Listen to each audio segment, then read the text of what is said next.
Hello and welcome to this Pyro seminar where we're going to look at progressivism and we're going to look at apocalypticism, and I'm going to do basically a kind of critique of progressivism and see if we can find we'll see if we can understand how change happens, how progress happens within a society and with an individual. So that's really what I want to explore. And by the way, if you've been following these seminars over the last couple of years, the idea is that, these will eventually start to build up enough of a library of material that you can really start to feel comfortable with the ideas of pyrotheology and the philosophical and theological sources that it derives from. So my hope is that for many of you who have been following my work for a while, this stuff is starting to make sense. And now when you hear these seminars, you're able to follow them. You're able to perhaps even guess where I'm going to go with them. And then, if you're at the super level, you're able to enter into a dialogue with them and a critique of them. So that's my hope, is that, as I say, you're maybe, you've watched enough of these and you've done enough of the reading, you've done some of the courses, and now it's not just an enigma. Now you feel more comfortable with the ideas. So that's level one, is you become comfortable with the ideas. Level two is where you're able to converse with the ideas, you're able to share them with somebody else. That's always a good sign that you understand something, is if you say to your friend who doesn't know anything about the work, you talk to them about it and you're able to explain to them some of the central concepts. And then the next level up is where you're able to contribute to the dialogue, you're able to critique it, you're able to use it. And that's kind of similar to what a degree, a master's and a PhD is. A degree is where you simply become proficient in something, in a subject. And then a master's is where you master it. And then a PhD is when you can contribute to the discourse.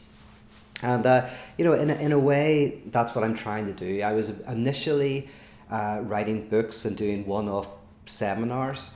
This technology now allows me to do a lot more and go a lot deeper. And eventually what I want to do is start setting up courses in person and online for people who really want to delve even deeper into this and set up communities that are kind of based on some of these principles. So anyway, that's kind of what I'm doing.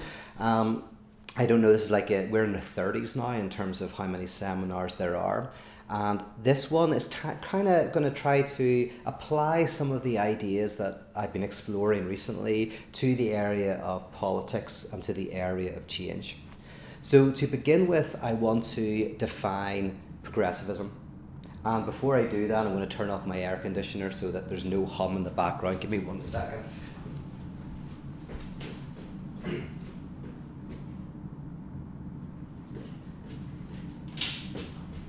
I don't know if you're able to hear that or not, but I thought I'd turn it off just in case. And now I've dropped on the notes. There we go. Let me see. So I want to start with defining progressivism. So I guess at a very simple level, you can look up Wikipedia and, learn about kind of how it's connected with the Enlightenment and various early notions of social reform. But I just want to kind of mention a couple of the central notions within progressivism. And one is that we are moving forward, we are progressing, or we can progress towards almost, you could think of it like an omega point, what Teilhard de Chardin, the French mystic, talks about this omega point. So progressivism is about moving towards this point, this place, this type of heaven. Even if it's just a regulative ideal, we'll never get there. It's just what we kind of are moving towards. And then secondly, and related to that, progressivism is about increasing universality, right? It's about opening up the law to more people. It's about opening up justice and freedom to more people. It's about kind of that idea of everyone has access to the truth.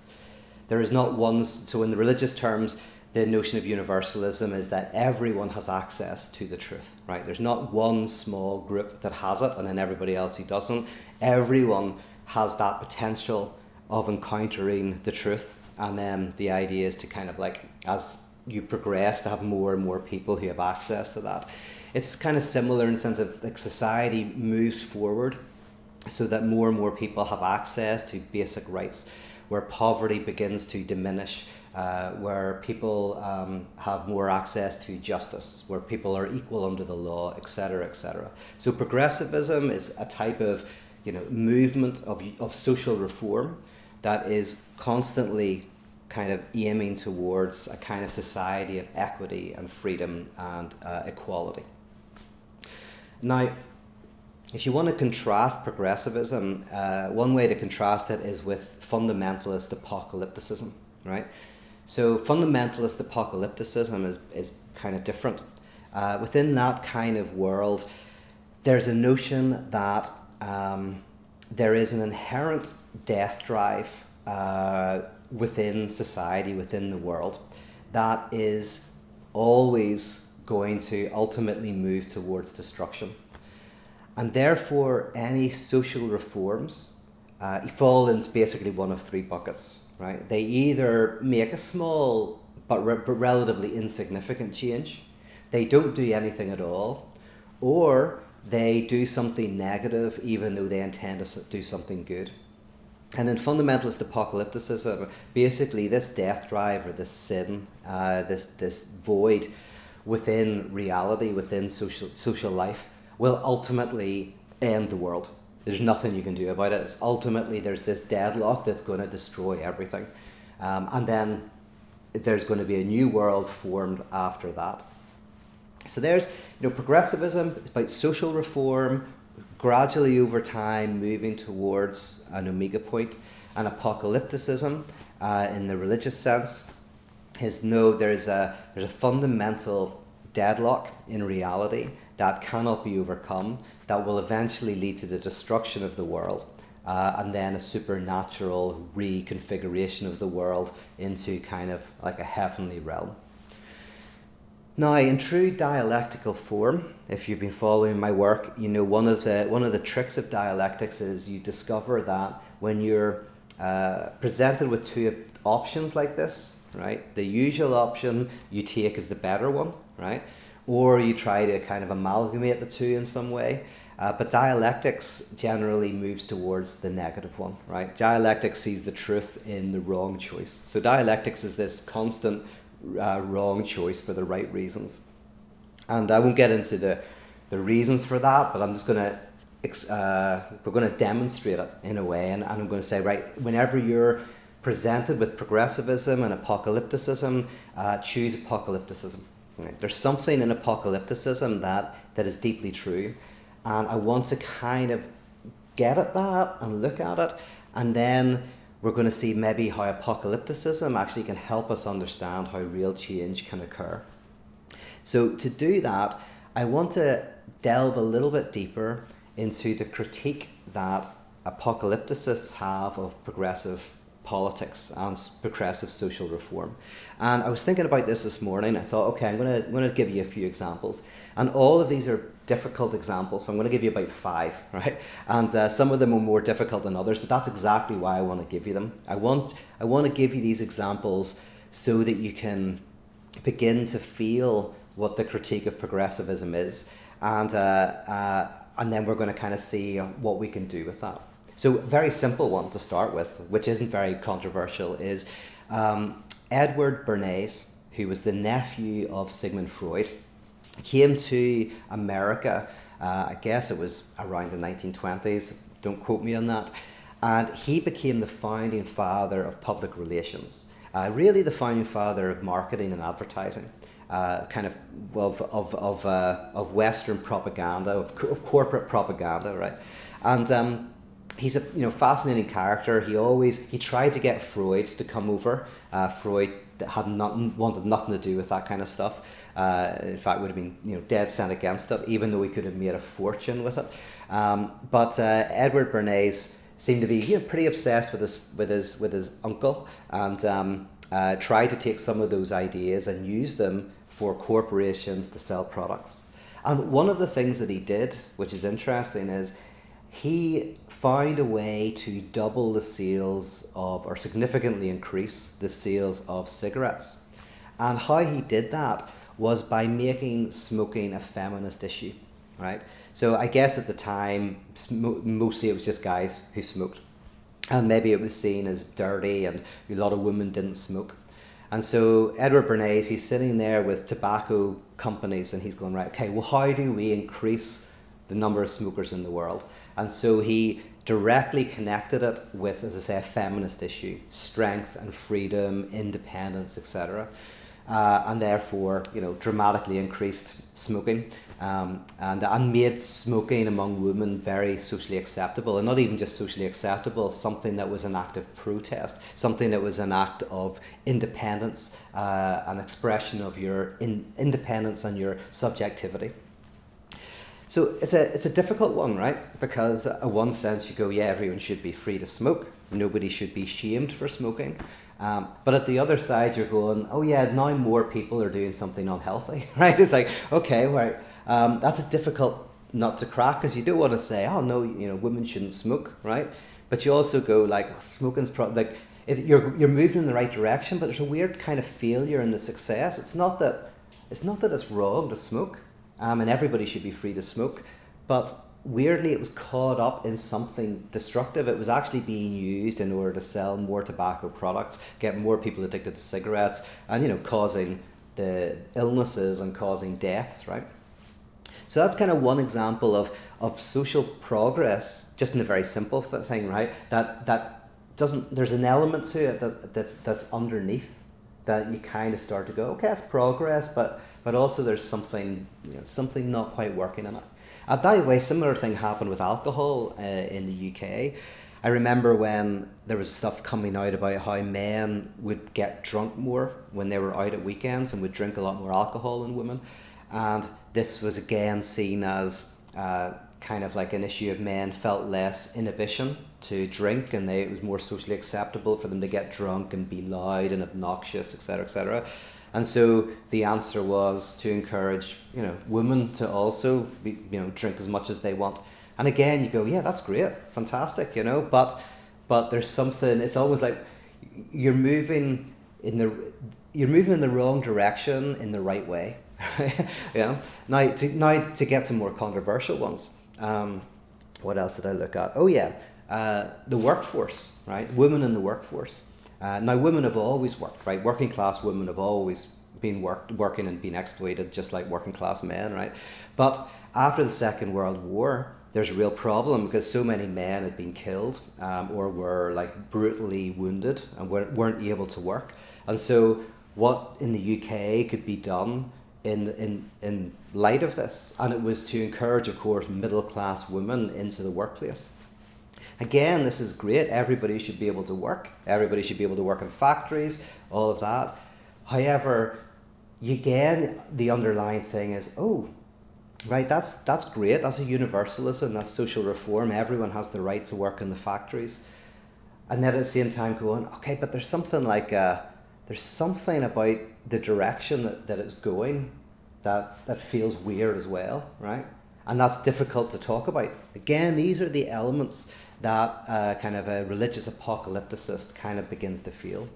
Or, to take even more contemporary examples, you have, what was interesting is gay marriage, right? So there was a big push for people to be able to be married who are gay, fantastic. But I remember being at a conference once and this guy, theologian, stood up, and in the middle of this conversation about theology and marriage and whatever, and it was full of progressives, he stood up and he said, well, you're not missing, you're kind of missing the point here. He says, like, we're inviting people who are gay, who have been excluded from this institution, we're including them into this institution of marriage. But he says, but the institution of marriage is in crisis. He says monogamy is in crisis today. And he said, like, communities that have been excluded from that have potentially found ways of doing relationships that are healthier and better than the ones that we understand. So it's not just a question of welcoming them into this institution so that they can be as unhappy as everybody else, right? It's going like, how can we learn from the excluded group how to rethink relationships? I mean, it's not in the sense of necessarily going monogamy is bad or marriage is bad, but to rethink things like, when what age do people get married? What age do people have kids? Those kind of questions, all of this is up for grabs because people live longer. People can have children later. There's lots of issues that need to be addressed. And his point was simply, listening to the outsider might help us understand that what we're inviting people into is not necessarily that great, right? And then, of course, a very recent example of this is with the army.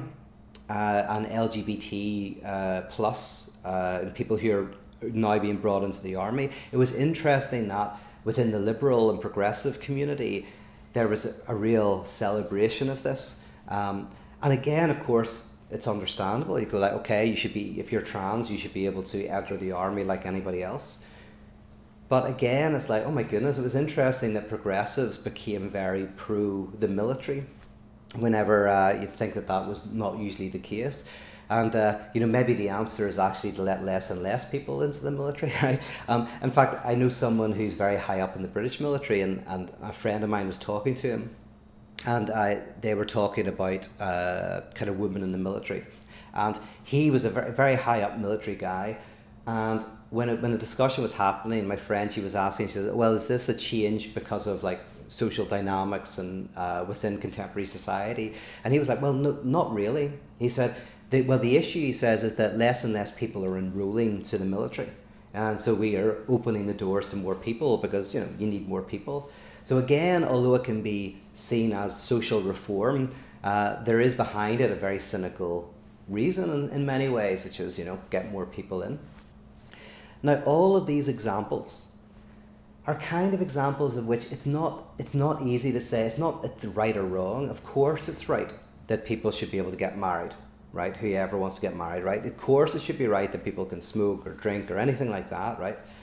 But there's also this sense of, oh yeah, but we're maybe inviting more and more people into destructive institutions, right? Whether it's the institution of smokers, right, who outside the workplace, right? You're inviting more and more people into that, or you're inviting more people into the military, or you're inviting more people into monogamy or whatever in marriage, right?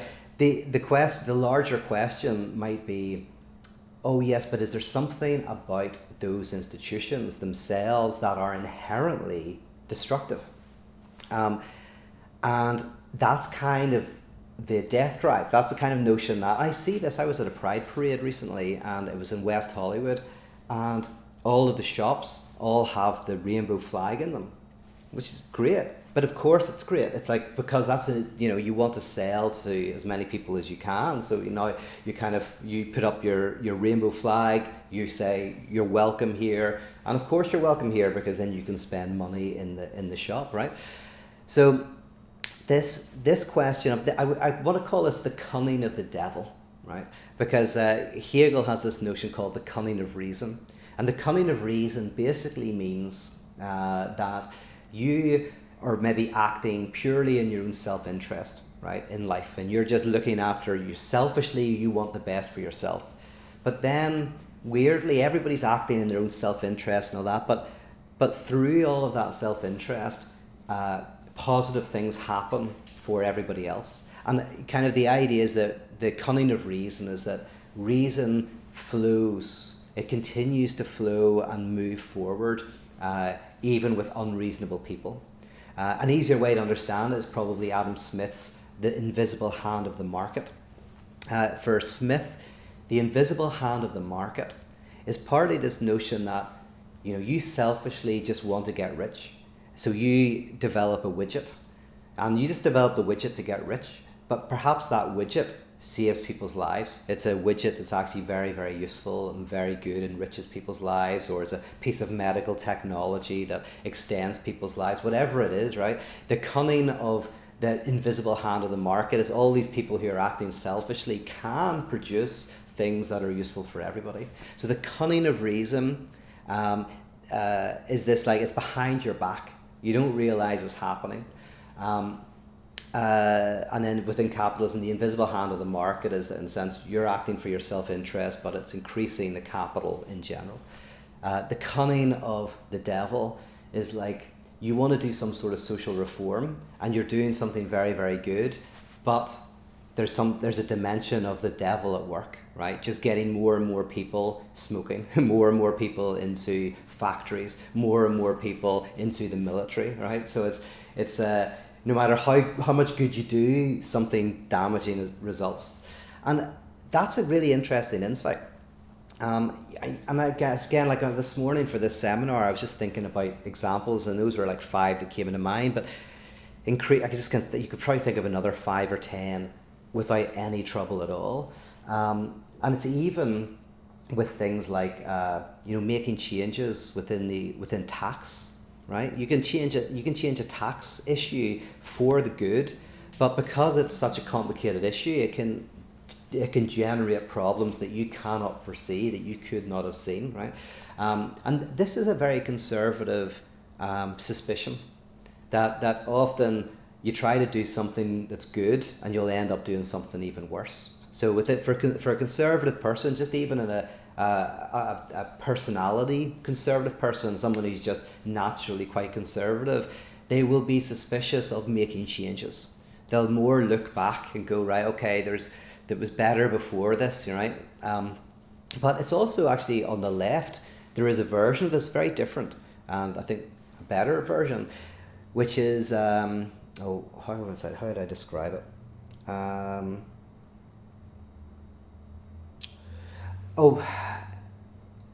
Yeah, I don't know, I'll have to come back to that. I did think of a leftist version of this notion of, this, exactly what I'm saying actually is that there's an idea in the left that if you're doing something good and you're doing something to kind of like help more people shop or more people engage in civil society, what you can end up doing is actually make the negative, the violent side of that system more invisible. You basically put a smiley face on it. So by kind of like, ethical consumerism or something like that, where if you buy a certain product, they give something to charity, right? So you're buying the product and something's being given to charity.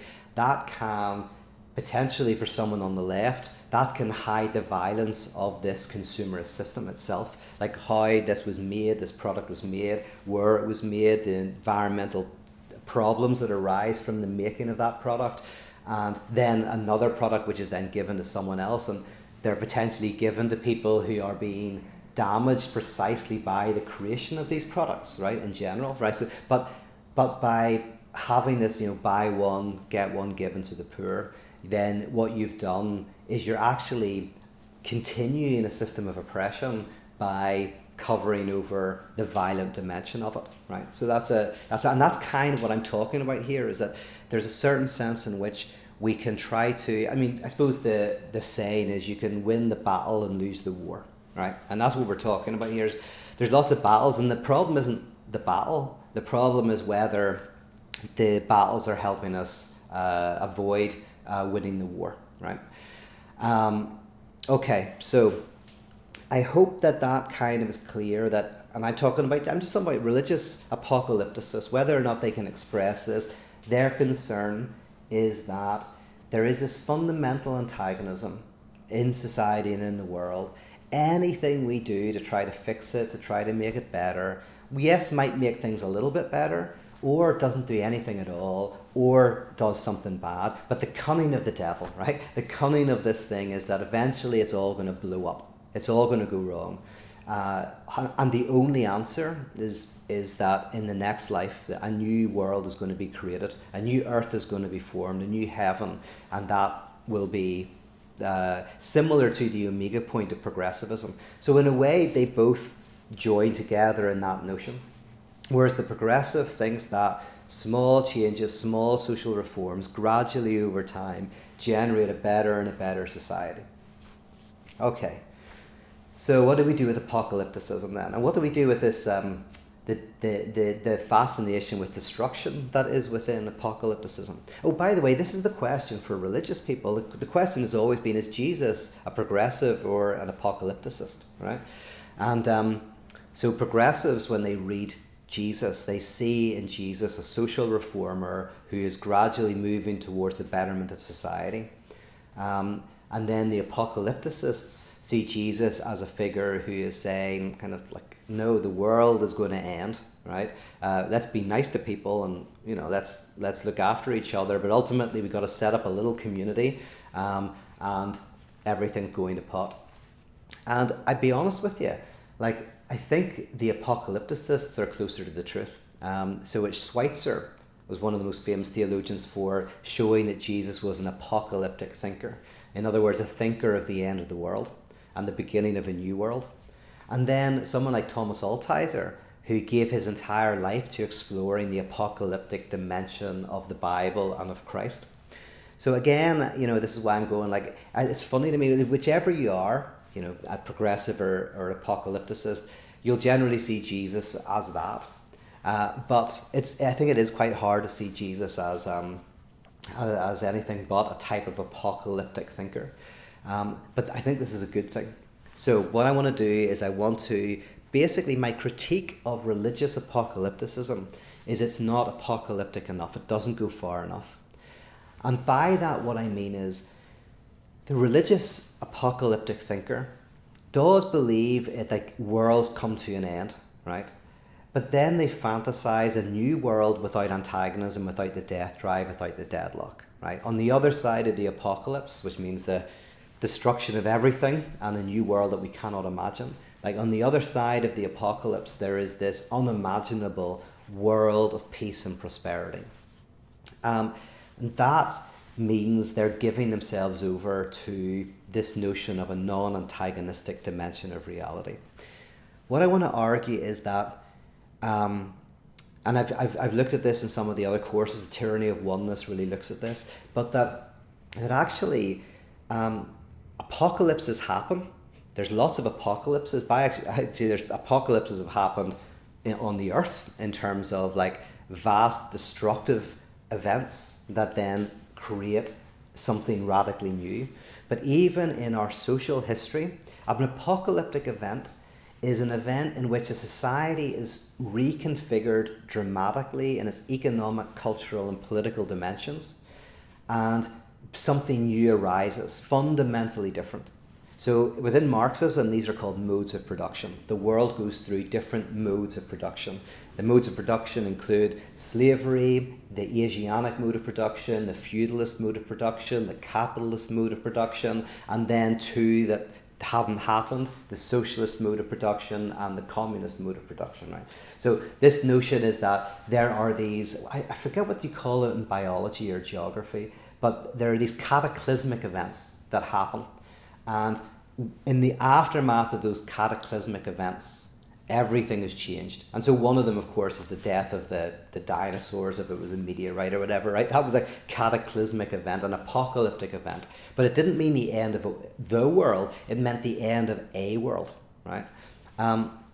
So within the work of Hegel, you have this notion that every epoch has violence and contradiction within it, right? And every epoch works towards getting rid of that, right? Doing something with it, right? So, and there's quantitative change and there's qualitative change. So quantitative change is within the given epoch, they try to address the problems, they make changes, they make life better. But the idea is that eventually the epoch, you will face problems that cannot be changed by merely quantitatively changing things, right? You can't do it. So, for example, today, potentially climate change is an issue that cannot be solved within the current mode of production. Potentially, it's not that if we, make some small changes, things will get better. Potentially, it is a problem that's been generated within a certain political and economic system, but cannot be answered by that political and economic system. So the notion is the move from slavery to feudalism, for example, is a movement of the antagonisms and the violence of slavery could not be sustained. Either it was going to destroy the whole world, everybody, or it was going to have to change. And it changed into feudalism. But then the contradictions of feudalism couldn't keep going, because either they would destroy everything or they would need to change. And so feudalism gave way to capitalism.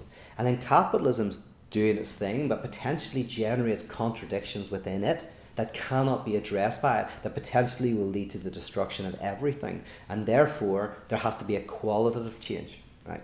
So the quantitative and the qualitative are I think, a useful way of understanding the difference. So within a type of radical apocalyptic thinking, which I think is in the tradition of Jesus, is that oh, and by the way, okay, think about it in relation to a TV series like Lost, right? Lost is very good at this. Lost, it every season basically gave you a type of mystery, and then the mystery was answered. But the mystery was answered by situating the mystery within an even bigger mystery, right? And so every season that you're going through Lost, you're getting answers, but you're getting answers not by moving away from the paradox, but rather the paradox is getting deeper. It's getting more intractable. And that's the Hegelian notion of progress, which is different from progressivism. So progressivism is you're doing social reform gradually over time, moving towards the omega point.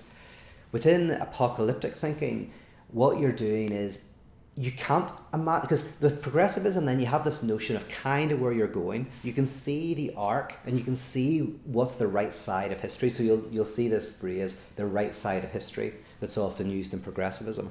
And you can say the right side of history because you kind of know where it's going. You know where the next step is. Within apocalyptic thinking, you don't. You don't know what the future is. And any future that you imagine is just going to be an idealized reflection of the epoch that you're in. So basically every seer of the present, every person who thinks, every futurologist or whatever who's thinking about the future, basically what they're doing is they're doing what that cartoon show, was it called, the Jetsons, did. The Jetsons, I think, was a cartoon from the 1950s about this futuristic family who lived, I don't know, on the moon or something, and they had their spacecraft and they had all this great technology. But the funny thing about the cartoon was it was still in 1950s values. It was all the values of the age, but with all this new technology to make life better, right? So that's kind of like what futurologists do. That's one of the kind of Marxist or Hegelian critiques of progressivism, is that you don't know what the next mode of production, the next world is going to look like. So what do? Well, the only thing you can do is reveal the violence and the contradictions of the world that you're presently in. That you try to not just reveal the contingent contradictions, you try to reveal the central contradiction of the age, the central issue, the knot that has the potential of destroying everything if it's not solved. And as you really bring that to the surface and show it, so you don't put a smiley face on things, you don't try to improve things a little bit, but you do, as in you try to help people, but at the same time you're trying to show that all of that will ultimately be pointless if something radical doesn't change. So someone like that guy Berrigan, who was a Catholic worker, I think he said, I think it was him who said, like, I pull people out of the river and they call me a saint. I ask who throws them into the river and they call me a communist, right? And so he's saying, like, you give blankets to the homeless and you're a saint, but you ask why the homeless exist. Like, why are there so many homeless people in the west coast of America, for example, in San Francisco and Los Angeles? And you begin to really try to work with why, and then you start to get into trouble because you get into questioning the very setup of our system. So it's all very good to give blankets to somebody, but we have to ask the bigger question of what system do we create that allows for this, right? What is the kind of the disavowed violence of our system that's creating this problem to such an extent? Yeah, there may always be homeless people. There may always be people who are mentally ill. There may always be people who commit crime. There'll always be, lots of issues that you can't get rid of, right? That is part of being human, right? But there's a difference between a small set of people who are homeless because potentially they're choosing that lifestyle, or because I don't know, for whatever reasons, right? You'll always have to work it out. You'll always have to help people, but it's different between that kind of like contingent small thing and the idea that we generate millions, hundreds of thousands of people who are homeless. It's going, okay, we have to work out that problem. So within this type of apocalypticism, what happens is every epoch, all it does is it raises the antagonisms and the deadlocks of the age to the surface so that you see the violence of the system. And then you get into dialogue with others. You begin to work out what you can do about that without knowing where it's going to end up. And that's conflict. Where you enter into a conflictual dialogue where you literally go, I don't know what we're going to do about this, but let's sit down and let's try and work this out. And we have to work it out because it is a threat that cuts across every social class. That's an important thing. Even within the slave master world and the feudalist world, it gets to a certain point where the violence and the destructiveness is so powerful that it's not going to destroy just the people who are oppressed. It's also going to destroy the people who are oppressing. It doesn't just destroy the powerless, it also will destroy the powerful. An example of this, I've been watching The Expanse recently, and it's interesting because it's about class warfare in a way. Mars, Earth, and the Belters, the people who live mostly in the asteroid belt, are all kind of in a conflictual relationship. Earth the leaders of Earth are pretty aristocratic. Mars are pretty militaristic. The Belters are kind of proletariat who are doing all of the work, and these conflicts are there. But then there is a thing called the proto-molecule, which is something that threatens them all. Right? It cuts across the conflict between the three groups, and it threatens to destroy the entire solar system. Right? So that's kind of what we're talking about. Is there is class conflict and there's conflict among groups within society. But what the apocalyptic thinker is trying to do is trying to show what is it that's cutting across all of those conflicts that threatens to destroy everything. Bring it to the surface so that change can happen. So I want to use an example of what I'm talking about. And it's an example from Northern Ireland, right, where I'm from. Because Northern Ireland, I find it fascinating. Northern Ireland has has the most successful peace process in the modern world, right? Much more successful than what you've seen in South Africa. We had a 30-year war called the Troubles, conflict. And then in 1998, we had a peace process. Well, we signed a peace accord called the Good Friday Agreement. And in the aftermath of that, all of the paramilitary groups disarmed, and we disbanded our police force and created a new police force. And Northern Ireland has this weird special status now, where if you're born in Northern Ireland, you can have dual citizenship, Irish and British. There's no hard border between the rest of Ireland and the north of Ireland. You can come and go. So we weirdly are kind of neither completely part of Ireland or completely not a part of it. And we're part of the UK, and yet we're separate. So we've got our own parliamentary system. So it's a really interesting compromise formation.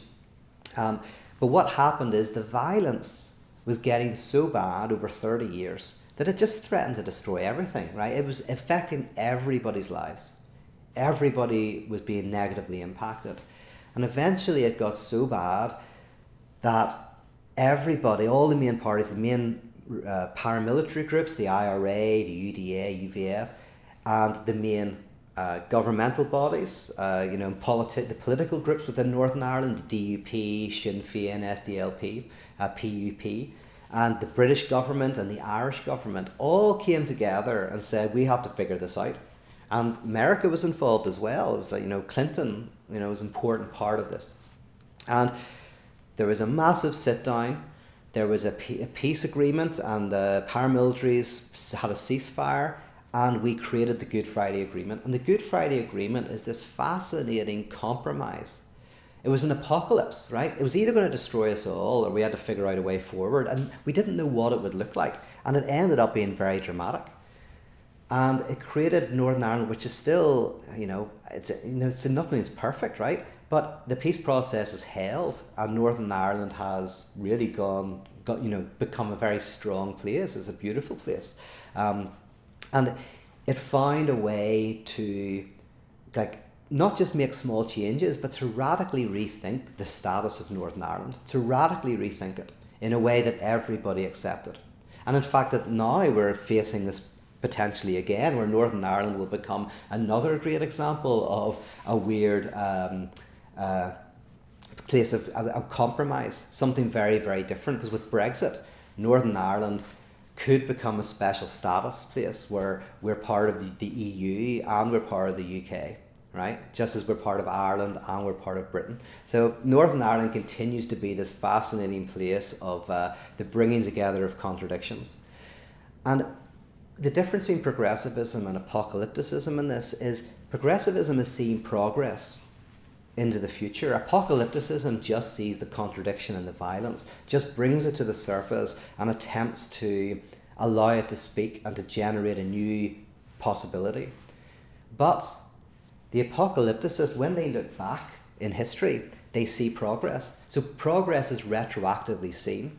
Every time the new world arises, then you can look back and you can retroactively perceive progress. You don't see it in the future. It's always happening behind your back.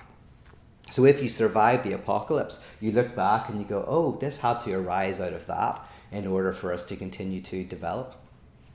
Now, so I hope that's kind of clear as well, is that both have weirdly a sense of progress built in, but one is forward, one is backward. And that's why Kierkegaard said, life is lived forwards but understood backwards. Right? You're moving forward, these events occur, very rarely, these apocalyptic events, but when they occur, they create a world that you could not imagine.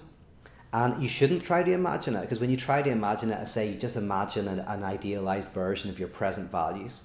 Your dreams are idealized reflections of your current values. So the idea is how to dream new dreams. And you dream new dreams by bringing to the surface the contradictions that are within you. But then you open yourself up to the possibility of a post-apocalyptic world, a new world, which will not be freed from its own contradictions. It's just like Lost, the TV series, where one contradiction is answered by being part of a bigger, more intractable one. This movement continues to happen. Now, you kind of go, okay, what does this look like? It's all very abstract.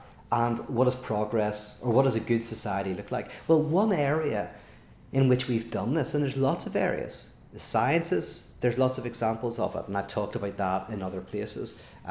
But one area is democracy. Democracy is in the realm of politics, a type of bringing together the antagonisms and the deadlocks and the contradictions of a society and making it work, right? So democracy is what, once you hit democracy, you've passed over an important threshold, right? You've got to a point at which now you're not trying to overcome the antagonism, you're letting it work for you, right? It's now working for you in some sort of way. So the idea is, how do we, in various fields of life, get to the point at which this process of bringing the contradictions to the surface and wrestling with them and allowing something new to arise out of that, we get into the process where this is just what we do, and democracy is an example of that. Even when democracy gives us results that we despise, there's still something about it that is better than the alternative, right? Which is what Winston Churchill said about democracy being so terrible, it's just better than the other options.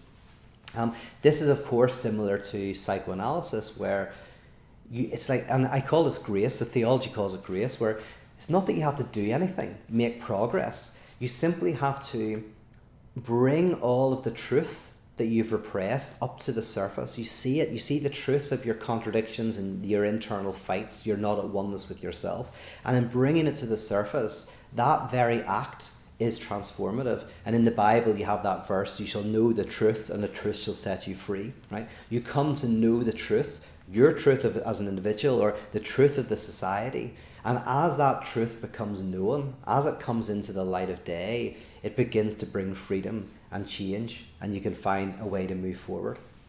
So weirdly, this act of not doing anything, but simply bringing to light the antagonism of an age, and it's very difficult to do. I mean, as individuals, it's difficult. That's why you need analysis, and as a society, it's very difficult. That's why you need, strong theorists. But as you begin to bring that to the surface where people can see it, that very act is itself a type of transformative act. Just like in Northern Ireland, when everybody was able to face the contradictions and realise that small changes were not going to work, but we all had to sit down and fight it out through politics, we were able to come up with this Good Friday Agreement. And the fact it's called the Good Friday Agreement is interesting because it obviously has this religious dimension. It was signed on Good Friday. And on Good Friday, that's where Jesus says, my God, why have you forsaken me? So God experiences the contradiction within God, right? God confronts the antagonism within God, and that's what leads to salvation, right? So in a similar way, Good Friday Agreement is we acknowledge the antagonism of this Northern Irish society and the violence and the war and the bloodshed. And by acknowledging that, we find salvation in a political sense. We find a way forward as a society. And that's why I like to do my events in Belfast, because it is an example at a citywide level of what I'm talking about in my work. Okay, let me see. So, I want to say this then is right. This is an ongoing thing, and maybe the next big apocalyptic event for society is it could be how do we have a type of democracy within the workplace, right? How do we help people to be less alienated from their work by having more involvement in who runs the business and how the money is used, right? That's a fundamental change. So that's definitely something that could be, a major change in what's called the mode of production. Here's an example, by the way, of how you deepen the contradiction. So in progressivism, you're getting rid of the contradictions by moving forward. In apocalypticism, you are moving deeper and deeper into antagonisms and contradictions. So take an example of someone at work, right? You're working, you've got a terrible boss, and the terrible boss won't let you have the holidays you want, let you take the time off that you need, right? So that's an antagonism in your life. But then imagine that the boss has changed for someone who's very kind, someone who's very good. Well, that just leads to a bigger contradiction, which is, well, now you're faced with the fact that you're in a job where you want holidays and time off because you don't like your job, right? So now you're more confronted with something even deeper, which is, I don't really like my work, right? And then as you maybe move jobs and you move into another job, then that is into an even bigger contradiction, because now you're going, it wasn't just my last job that I hated. I hate jobs. I hate work. And my whole work vibe is alienated.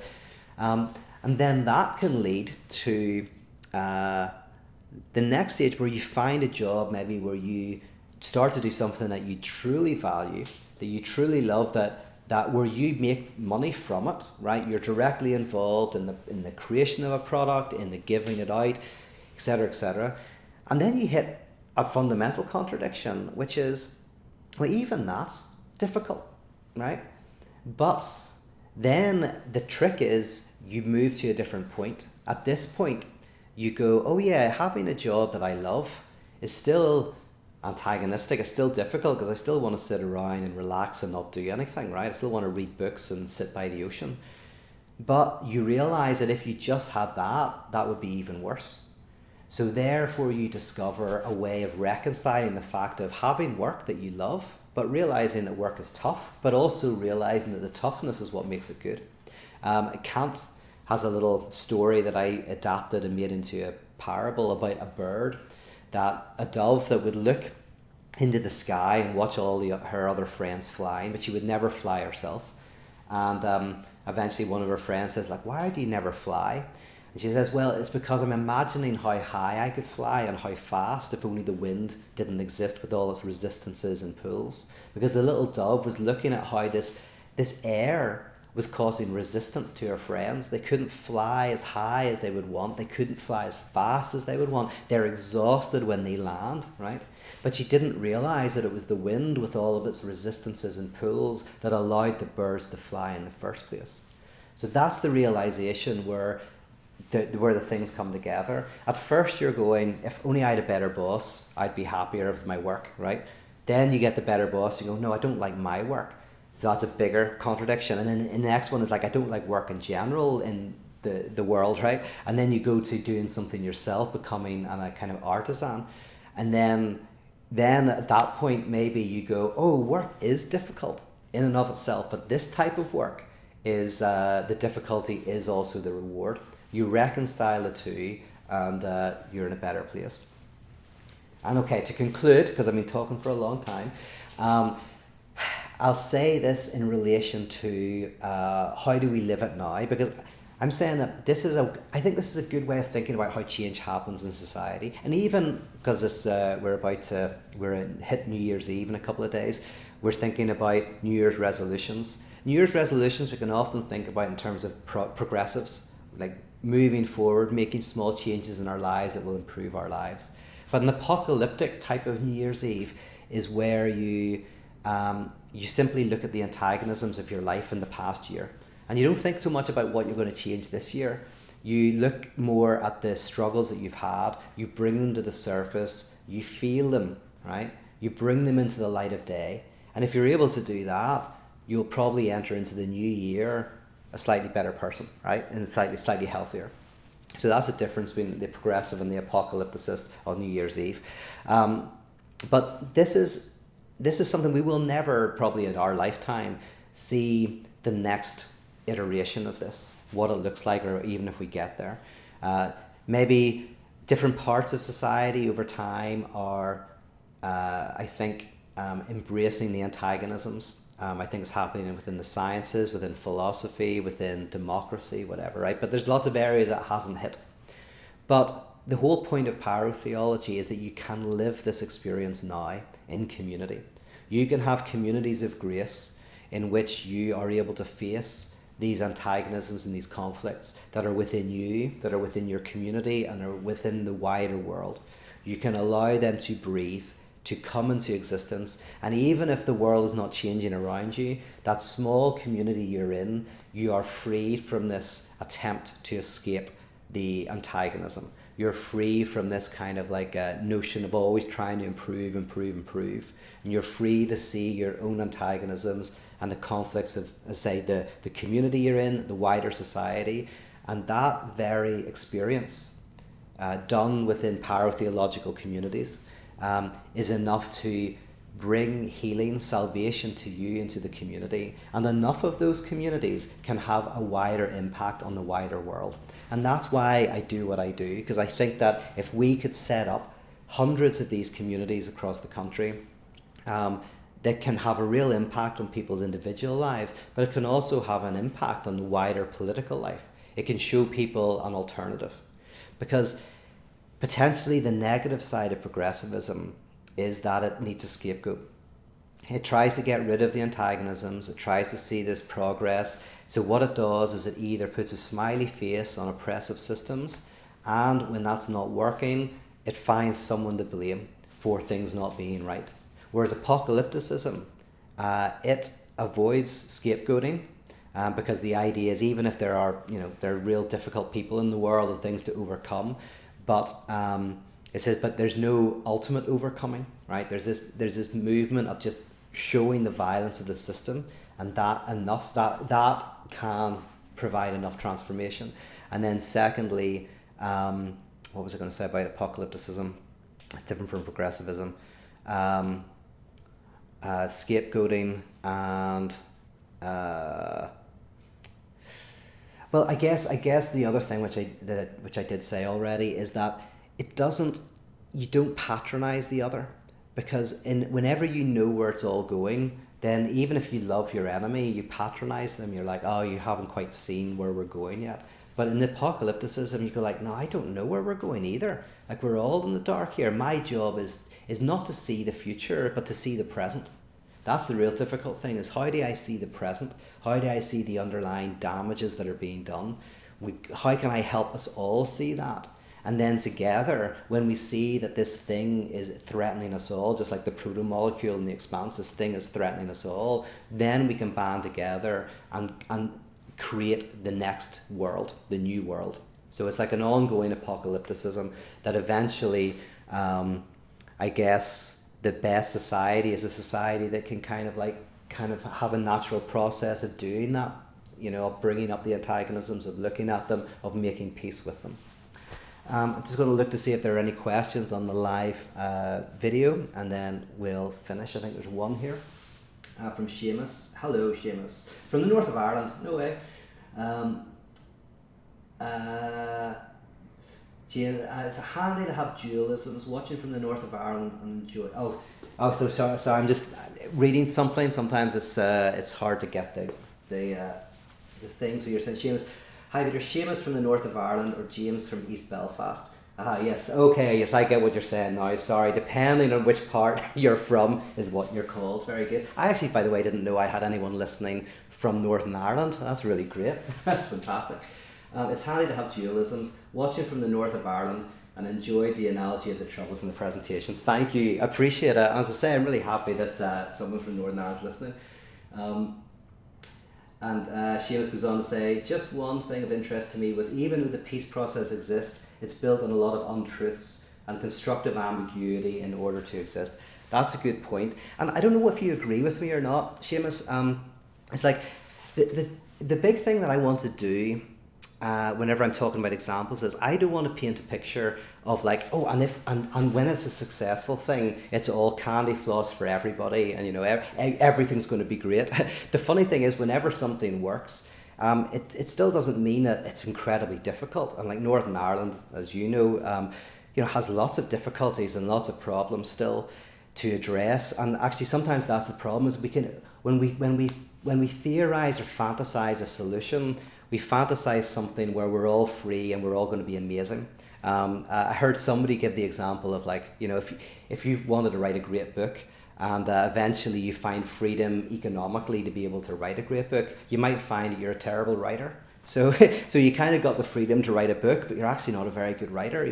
It's not going to make you a good writer. So I guess I'm saying that because Northern Ireland, I partly like it as an example because it's so messy. And as you said, there's ambiguity, there's untruths, there's all of these difficulties built in. And probably it's too early to say if it works. I mean, my goodness, there's always the possibility, as you know, that there could be a reversal, a very radical reversal that could like really destabilize everything. So, it's worth bearing that in mind. That's part of, for me, what the antagonism is. It's like we're fantasizing not a world where everything's going to be wonderful, but a world where freedom and possibility and affirmation of life is widened. I'm just waffling now, but anyway, just agreeing with you. All right, thanks so much for listening in, and I'll see you all next month. Bye-bye.